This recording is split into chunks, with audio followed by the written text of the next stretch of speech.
Assalamualaikum semuanya. Waalaikumsalam warahmatullahi wabarakatuh.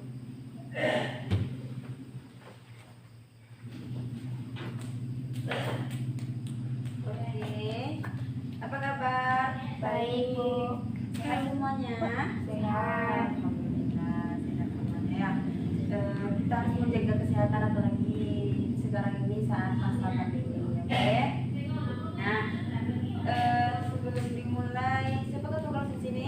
Oke, kepada ketua kelas untuk memimpin doa ya.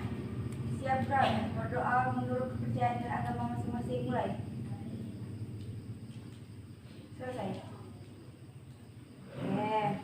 Nah, Ibu akan absen satu persatu dari Ananda, oke? Riza Zahira. Hadir, Bu. Iya. Latifah Zahara. Hadir, Bu. Iya. Bangun, Emang Lalistia. Hadir, Bu. Iya. Oke, ada semua ya. Nah, sebelum dimulai, Ibu harapkan kepada anak-anak Ibu untuk fokus pada pembelajaran kita pada hari ini. Minggu yang lalu materi kita tentang teks ulasan. Masih ada yang ingat apa itu teks ulasan? Terus, nah teks ulasan itu sama dengan resensi atau teks yang menilai sebuah karya sastra ya, karya tulis juga bisa. Oke.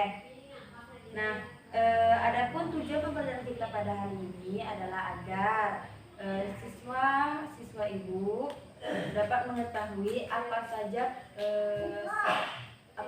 jenis saran, ajakan, arahan tentang teks persuasi. Nah, materi kita yang terdahulu adalah tentang teks ulasan. Nah, siapa yang masih ingat apa itu teks ulasan? Resensi, Bu. Bagus. Nah, teks ulasan itu sama dengan resensi atau teks yang Menilai karya sastra. sebuah karya sastra. Oke, bagus. Nah, adapun tujuan pembelajaran kita pada hari ini adalah agar semua Ananda dapat mengetahui apa saja saran, ajakan, arahan pada teks persuasi. Nah, seperti yang Ibu bilang, materi kita pada hari ini adalah tentang teks. Nah, teks. Wah, persuasi. Oke. Oke. Nah, sebelum mulai, Ibu ada contoh teks persuasi. Judulnya batasi diri dalam penggunaan smartphone. Nah, Ibu minta satu dari Ananda untuk membacakannya ya. Ibu minta kepada Latifah ya. Latifah untuk membacakannya. Nah, besarkan suaranya agar teman-teman semua mendengar ya. Ya, silakan. Batasi diri dalam penggunaan smartphone. Setiap tahun masyarakat modern saat ini dihebohkan dengan kehadiran smartphone baru dengan spesifikasi yang lebih canggih. Ada banyak fitur yang ditawarkan setiap kali sebuah brand gawai mengeluarkan model terbaru. Kini fitur unggulan mereka adalah kecepatan internet, kamera yang mumpuni, hingga kapasitas RAM yang besar. Smartphone pun kini layaknya kebutuhan wajib bagi kaum milenial. Mereka tidak bisa hidup tanpa adanya smartphone di tangan. Apapun kegiatan sehari-hari mereka, selalu ada smartphone yang menemani. Semua kebutuhan apapun bisa didapatkan dari kotak kecil smartphone. Kebiasaan ini terus tumbuh tanpa kita sadari bahwa ada efek negatif yang mengintai. Kaum milenial mulai terpaku pada smartphone-nya saja. Mereka lebih aktif di media sosial dibandingkan di dunia nyata. Smartphone mengambil alih semua perhatian kaum milenial ini, sehingga kaum milenial jadi lebih acuh dengan lingkungan sekitarnya yang nyata. Mereka jadi jarang bersosialisasi, hubungan sosial, pertemanan, dan keluarga pun jadi renggang dan terganggu. Kondisi ini bisa membuat manusia semakin individualistik. Manusia menganggap bahwa kehidupan sosial dengan bertatap muka langsung kurang berguna. Padahal dalam kehidupan sehari-hari, interaksi sosial dengan masyarakat sangat berguna untuk menjalin relasi dan memenuhi kebutuhan sehari-hari. Kedekatan personal dengan keluarga pun masih menjadi hal yang penting saat ini.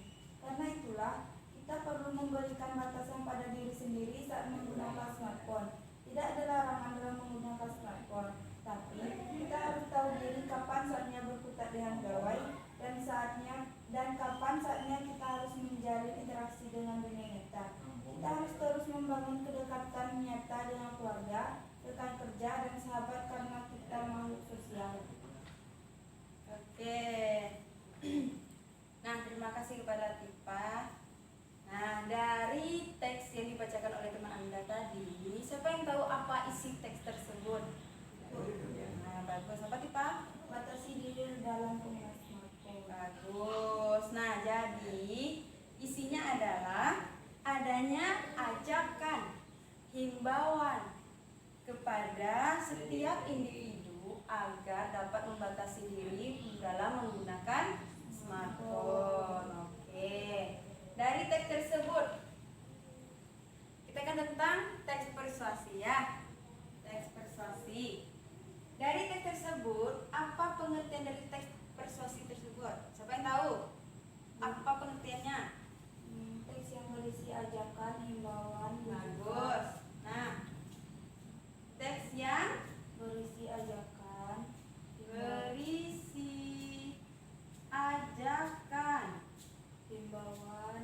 himbauan, bujukan.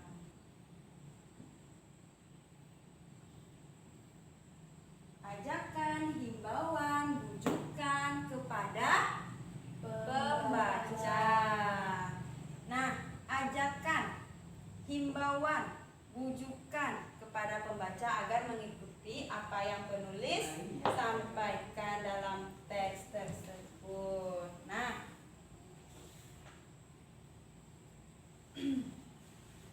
kalau begitu tadi kan pengertiannya adalah ajakan, himbauan, bujukan. Berarti tujuan dari teks persuasi adalah mengajak pembaca untuk melakukan sesuatu hal. Bagus. Adanya pengertian, tujuan. Apa tadi Tipa?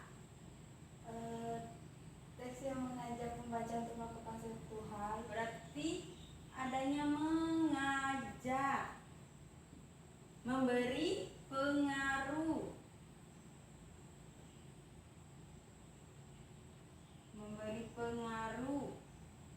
kepada pembaca. Nah,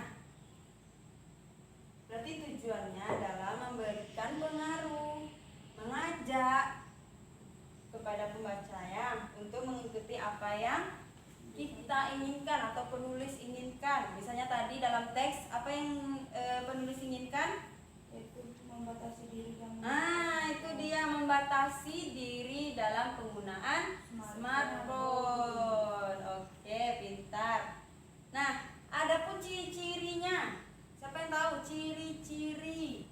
Adanya bujukan, pengaruh atau himbauan kepada pembaca. Ya, bujukan, pengaruh,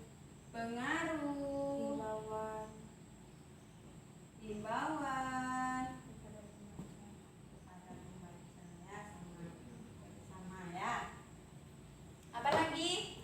Paragraf disusun oleh kalimat yang menyatakan alasan yang kuat disertai data dan fakta. Nah, adanya alasan yang kuat dalam teks tadi. Adakah alasan yang kuat? Nah, bagaimana tuh? Bagaimana alasan yang kuatnya?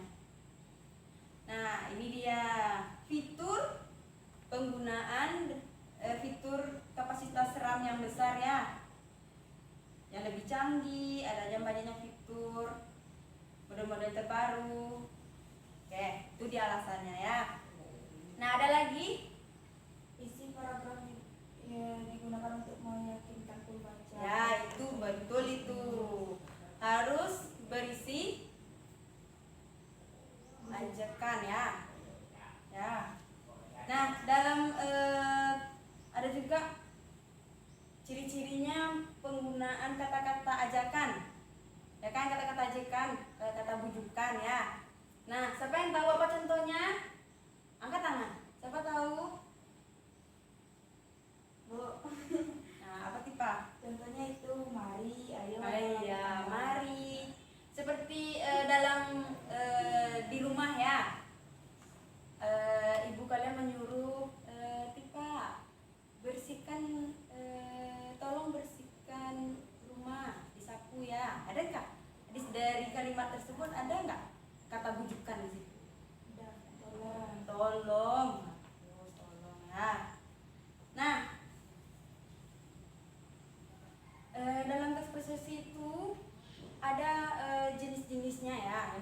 jenis teks persuasi itu adalah persuasi politik.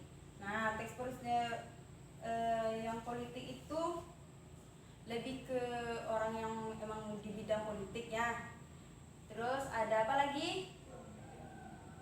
Pendidikan. Ada apa lagi?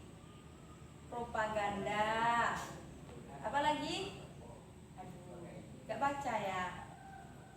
Nah, pendidikan, adanya propaganda, adanya advertensi. Nah, advertensi itu biasanya memperkenalkan usahanya seperti iklan minuman, iklan makanan, iklan baju, ya.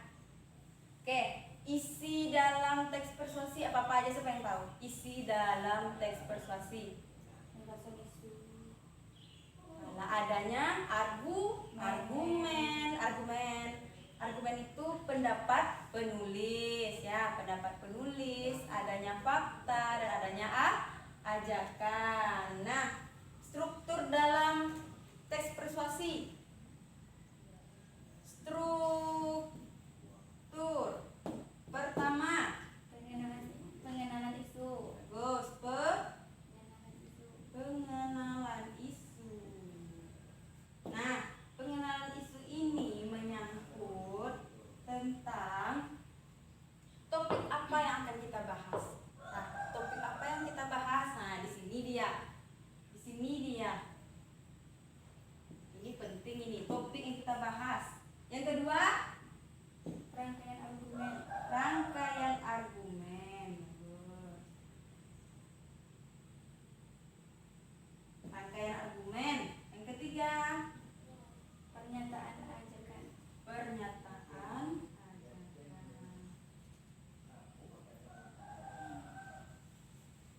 Kemudian Penegasan kembali. penegasan kembali. Nah, rangkaian argumen berarti adanya argumen atau pendapat yang mendukung topik yang akan kita bahas. Nah, pernyataan ajakan itu memang harus karena teks persuasi.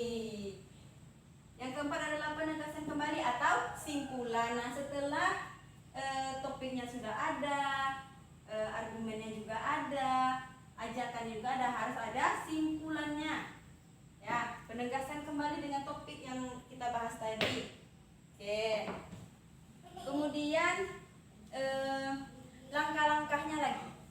Ya, langkah-langkah dalam menulis teks persuasi. Oke, langkah-langkahnya.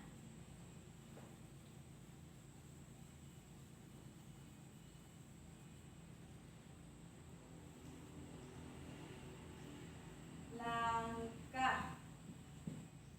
yang pertama, membaca keseluruhan isi. Ya, kita membaca dulu topiknya tentang apa. Biasanya tentang apa sekarang topik yang hangat? COVID-19, corona. Jadi kita cari-cari dulu apa topik ini. Kita tentang corona di kampung mana, corona tentang apa, tentang temanya apa, misalnya tentang kesehatan, berapa banyak. Jadi kita baca dulu. Jadi isi ya.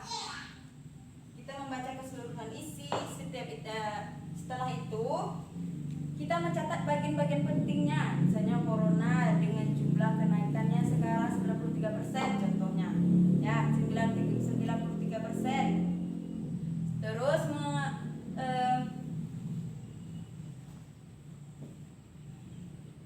mencatat bagian yang penting. Ya. Apa lagi? Yang ketiga apa? Memahami hubungan antar bagian. Misalnya seperti paragraf pertama harus selaras dengan paragraf kedua, tidak boleh melenceng ya. Misalnya kita bahas tentang corona, kemudian pergi ke mudik, nah itu nggak bisa. Ya, yang terakhir